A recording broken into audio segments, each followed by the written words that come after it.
પેલા તમે કોઈ રૂપિયા રાખતા નથી, તમે બધા ત્યાગી, એટલે હું એકલો જ રાખી, ત્યાં રૂપિયા હું રાખું કે વાત કરો છો તે એમ કહીને મહારાજ ત્યાં ઊભા અને રૂપિયાના ખોબા ભરીને માંડ્યા ઉડાડવા જેમ આવે બો 500 સિક્કા ભગાવા જ માંડ્યા, મૂક્યો વાળી વાળી ફેંકવા જ માંડ્યા.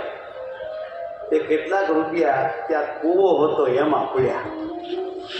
સાહેબ ક્યાંય કૂવો હતો નજીક, એમાં પડ્યા ને કેટલાક રૂપિયા આડાવડા પડ્યા ને બીજા રૂપિયાની મુઠ્ઠીઓ ભરી ભરી ચારેય દિશામાં ફેંકવા માંડ્યા. પછી ફગાવી સુંદર શ્યામ કઈ જનના થઈ ગયા કામ. આમ રૂપિયા ફગાવ્યા ને લક્ષ્મીજીનો ઘાસ કરતી તો મજા. આ બધાની હિંમત ન હાલે. ઘણા એમ કે લક્ષ્મી માતા કહેવાય, એનું અપમાન ન થાય, એને થોડા ફગાવી દેવાય, એની તો પૂજા કરાય. જો આમ લક્ષ્મીનું અપમાન કરો પછી કોઈથી લક્ષ્મી મળે નહીં, ભીખ માગીએ તો એ પૂરું થાય નહીં, એવી દિશા થઈ જાય. પણ આ તો પુરુષોત્તમ નારાયણ, એને ઘાસ કરી દીધો જેમ આવે. મારા ભક્તો, આ પૈકીના કેટલાક રૂપિયા બાજુમાં રહેલા પાંચા કોળીના ખોરડા ઉપર પણ પડ્યા. ત્યાં બાજુમાં પાંચા કોળીનું ઘર હતું, એના ખોરડા ઉપર પડ્યા. એ વખતે ત્યાંની માં ફળીમાં ઉગમણા બારની ઓસરીએ દાણા હમા કરતી હતી. ઉગમણા બારના ઓસરીએ દાણા હમા કરતી હતી ડોશી. કયા બારને દાણા હમા કરતા એ લખ્યું છે. ઉગમણા બારની ઓસરીએ હમા કરતા ડોશી. દાણા હમા કરવા એમાં ખબર પડે ને, અનાજ સાફ કરવું, દહીંનું કે. પછી તે બાઈ ખડખાટ સાંભળીને બોલી છે, અલ્યા કયો મારો પીટો ઘા કરે છે. એને એમ કે કોક છોકરા પતરાના ઘા કરે છે, મારા કોરડા ઉપર નળિયા પડશે. અલ્યા કયો રોયો પીટો મારો ઘા કરે છે. એમ જ્યાં ડોશીમાં બોલે છે ત્યાં તો ઉપરથી દળદળતા રૂપિયા એના દાણામાં પડ્યા.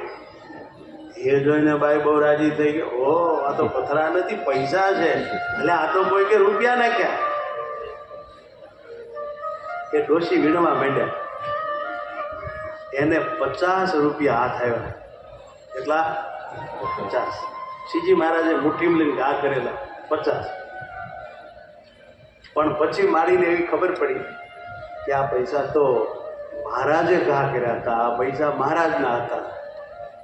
એટલે પછી મારી નૈતિક હતા, એટલે 50 રૂપિયા લઈને પાંચા ભગતની બા શ્રીહરિ પાસે આવ્યા અને મહારાજના ચરણમાં રૂપિયા મૂક્યા. કહે રૂપિયા તમારા પડ્યા, તે તો મારા ઘરમાંથી જર્યા. આ તમારા રૂપિયા પડ્યા, મારા ઘરમાં પડ્યા, તે હું લાવીશ. લ્યો આ તમારા. નાથ કહે લઈ જા તારે કાજ. મહારાજ કહે તમારા માટે આપ્યા, તમને જાઓ લઈ જાઓ. અમે આપ્યા રાજી રાજી છે ને, અમે તમને રૂપિયા દીધા, જાઓ. આવી ઘટના કારિયાણીમાં બની. કોઈ કોળીના ફળી શેરી ઘરમાં ભર્યા લેવા થાયા લોક ક્યાં. કોઈ કોળીના ફળિયા પડ્યા, કોઈના ઘરમાં પડ્યા, કેટલાક રૂપિયા શેરીમાં પડ્યા. જેને ખબર પડી કે રૂપિયા પડે છે દેખાણા એ બધા લેવા દોડ્યા. ચડ્યા પ્રસાદીના જે જે જનને, માનું ધન્ય ભાગ્ય મોટું મન. જેને જેને આ રૂપિયા હાથમાં આવ્યા એને જાણ્યું કે આ તો મહારાજે ફેંકેલા, મહારાજનો હાથ અડેલો, આ તો પ્રસાદીના રૂપિયા છે. એટલે પોતાના મનમાં પોતાના બહુ મોટા એને ભાગ્ય માન્યા. મહારાજે બધા રૂપિયા ફેંકી દીધા. 500 એ 500 ઉડાડી દીધા. અને પછી એટલા બધા મહારાજ હસ્યા, એટલા બધા હસ્યા કે એની વાત કરો બહુ દાખલે મારે. એમ રમૂજ કરી અવિનાશી, પછી બહુ હસ્યા અવિનાશી. બહુ હસ્યા, બહુ ખુશ થઈ ગયા કે કઈ માયા આવી. આવા રાજી થઈ આ હતી ભગવાન સ્વામિનારાયણની સહજ પ્રકૃતિ, આ હતી એમની છટા, આ હતી એની સમજણ, આ હતો એમનો ઉપદેશ, એક પ્રકારનો માર્મિક ઉપદેશ.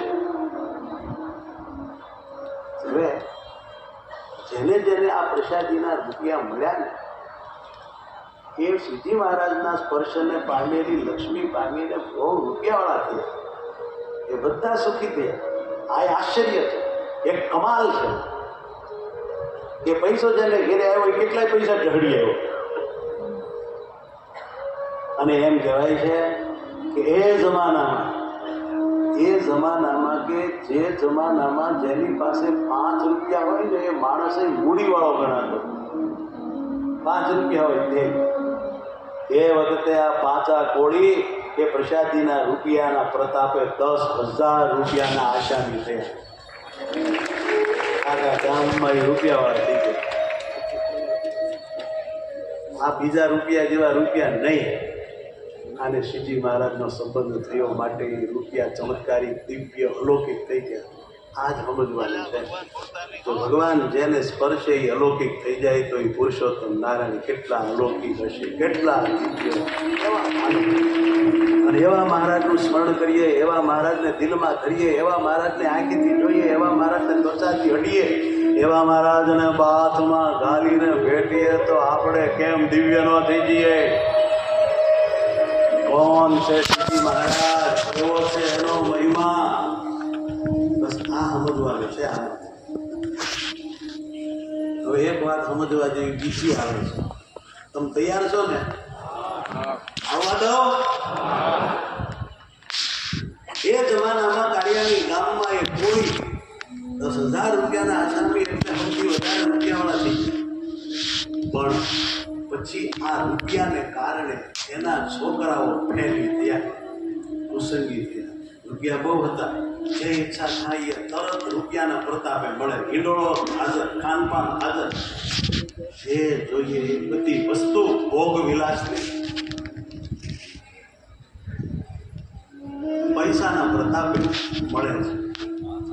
જેમ જેમ એ બધી ભોગ વિલાસિક, વાસ્તવિક વિષય બધી બાબતોને અંગીકાર કરે, ભોગવે, માને, જાણે, એમ એમ ભગવાનમાંથી હેત ઘટતો, એમ એમ સત્સંગમાંથી રસ ઘટતો, એમ એમ ભગવાનમાં સાચુમાં કોઈ પછી એને માન કે રસ મનાય નહીં. પૈસા થઈ ગયા એટલે જાણે કે બધી દુનિયા અમારા હાથમાં આવી ગઈ.